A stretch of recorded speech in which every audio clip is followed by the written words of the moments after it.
kembali dalam video pembelajaran kimia farmasi kelas 12.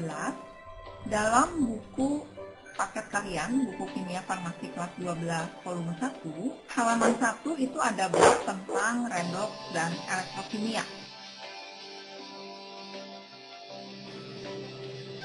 Dalam video pembelajaran ini saya akan bahas halaman ke-1 sampai ke-4. Jadi nanti tolong kalian bisa lihat kembali di buku kimia farmasi kelas 12, halaman ke-1 sampai ke-4. Kita akan membahas bab ke-1 yaitu redox dan elektrokimia. Konsep redox yang akan kita bahas lebih dahulu. Redox itu sebetulnya singkatan dari reduksi dan oksidasi. Jadi di dalam reaksi redox, reaksi reduksi dan oksidasi terjadi bersama-sama. Dalam kehidupan sehari-hari, sebetulnya banyak reaksi reduksi oksidasi yang kita jumpai. Misalnya, peristiwa perkaratan besi. Ini pun merupakan reaksi redox. Kemudian kalau kita kupas buah apel, sebelum dikupas dengan setelah dikupas, kita akan lihat perubahan warna buah apel. Ini pun peristiwa reduksi oksidasi. Kemudian bensin yang terbakar itu pun sama, peristiwa reduksi dan oksidasi. Ya, di dalam bab redox dan elektrokimia, kompetensi dasar yang harus dikuasai adalah yang aspek pengetahuannya yaitu menganalisis reaksi redox dan elektrokimia, kemudian aspek keterampilannya melakukan identifikasi reaksi redox dan elektrokimia. Baiklah, saya akan masuk ke dalam peta konsepnya dulu. Ini ada di buku Pintar Kimia Farmasi kalian yang kelas 12 volume 1, bahwa nanti di dalam bab redox dan elektrokimia kita akan membahas dua bagian besar.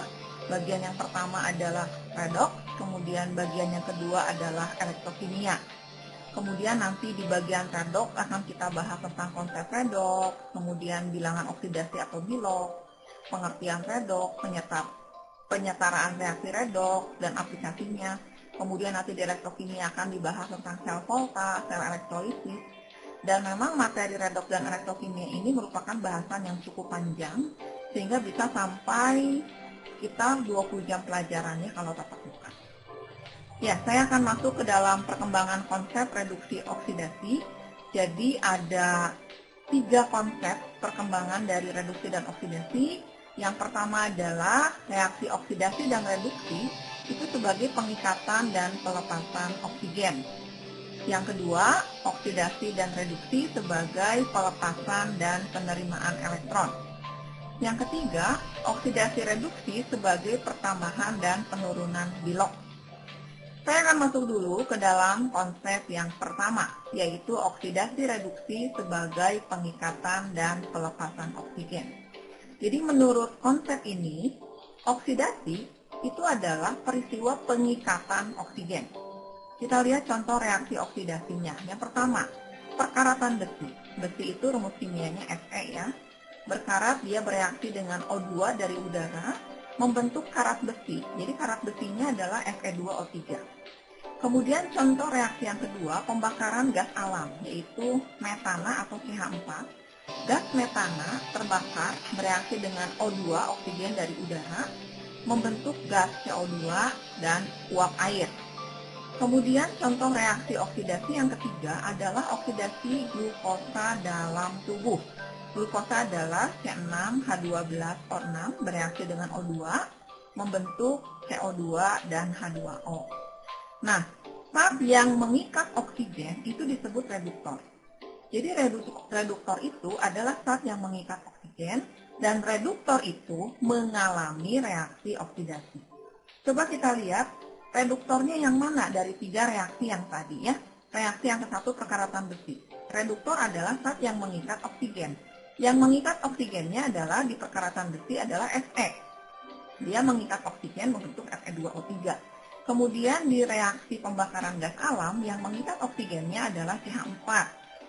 Dan di dalam reaksi oksidasi glukosa yang mengikat oksigennya adalah glukosa atau C6H12O6. Sehingga dalam ketiga reaksi tersebut yang bertindak sebagai reduktor adalah Fe, CH4, dan C6H12O6. Berdasarkan konsep ini, reduksi adalah pelepasan atau pengurangan oksigen. Jadi kebalikannya dari oksidasi ya. Kalau oksidasi tadi peristiwa pengikatan oksigen, sedangkan reduksi adalah pelepasan oksigen. Kita lihat contoh reaksinya. Yang pertama, reduksi mineral hematit dengan CO. Mineral hematit yaitu Fe2O3 bereaksi dengan CO, menghasilkan Fe dan CO2. Kemudian reaksi yang kedua adalah reduksi kromium 3 oksida yaitu Cr2O3 bereaksi dengan Al atau aluminium, menghasilkan Al2O3 dan Cr. Kemudian reaksi yang ketiga adalah reduksi tembaga 2 oksida atau CuO bereaksi dengan gas hidrogen atau H2 menghasilkan Cu dan uap air. Zat yang melepas oksigen disebut oksidator. Jadi oksidator ini mengalami reduksi dan oksidator ini adalah zat yang melepas oksigen. Kita lihat dalam 3 reaksi di atas, yang melepas oksigen siapa? Reaksi yang pertama, reduksi mineral hematit. Jadi Fe2O3 ini kita lihat, Fe2O3 berubah menjadi Fe. Berarti dia melepas oksigen. Berarti ini oksidatornya, Fe2O3. Kemudian kita lihat reaksi kedua, yaitu kromium 3 oksida Cr2O3. Dia bereaksi dengan Al dan menjadi Cr. Jadi kita lihat perubahannya, Cr2O3 menjadi Cr. Jadi melepas oksigen. Nah, berarti di sini oksidatornya adalah Cr2O3. Kemudian reaksi yang ketiga, CuO berubah menjadi Cu. Oksigennya dilepas. Sehingga di sini yang bertindak sebagai oksidator adalah CuO. Nah, jadi oksidatornya adalah Fe2O3, Cr2O3, dan CuO. Inilah konsep reaksi reduksi oksidasi yang pertama. Konsep yang kedua, oksidasi reduksi sebagai pelepasan dan penerimaan elektron. Jadi oksidasi adalah pelepasan elektron dan reduksi adalah penyerapan elektron. Jadi terjadi serah terima elektron. Nah, sama dengan konsep yang tadi bahwa oksidator itu pasti mengalami reaksi reduksi. Kemudian reduktor itu pasti mengalami reaksi oksidasi.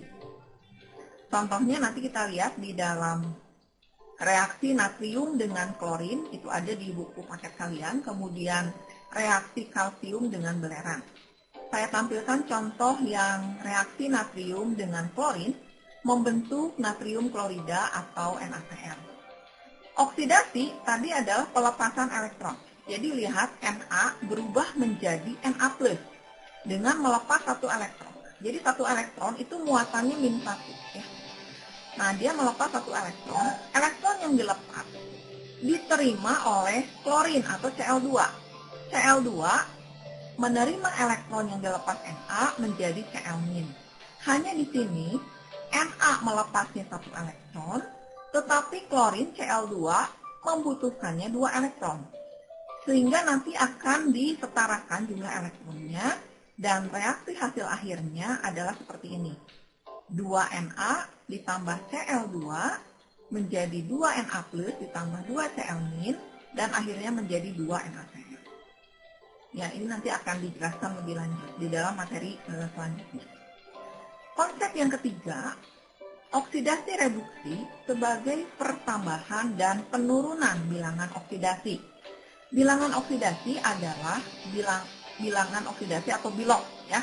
Itu nanti akan kita bahas di dalam materi selanjutnya, dalam video selanjutnya. Berdasarkan konsep ini, oksidasi itu adalah pertambahan bilangan oksidasi. Sedangkan reduksi adalah penurunan bilangan oksidasi. Jadi selalu berlawanan ya. Jadi kalau oksidasinya di sini pertambahan bilok, maka reduksinya penurunan bilok. Dan selalu oksidator itu mengalami reduksi. Jadi di sini mengalami penurunan bilok. Sedangkan reduktor itu mengalami peristiwa oksidasi. Jadi di sini mengalami pertambahan bilok. Ya. Contoh, oksidasi itu mengalami pertambahan bilok atau bilangan oksidasi. Contoh di sini zat N ya. Zat N biloknya 0. Zat N 2 plus biloknya plus 2. Dari mana kita tahu bahwa zat N biloknya 0, kemudian zat N 2 plus biloknya plus 2, itu nanti akan kita bahas ya di dalam materi tentang bilangan oksidasi. Sehingga dari 0 menjadi plus 2 itu mengalami kenaikan atau mengalami pertambahan, ya, kenaikan bilangan oksidasi. Sehingga reaksi ini digolongkan ke dalam reaksi oksidasi karena biloknya bertambah dari 0 menjadi plus 2.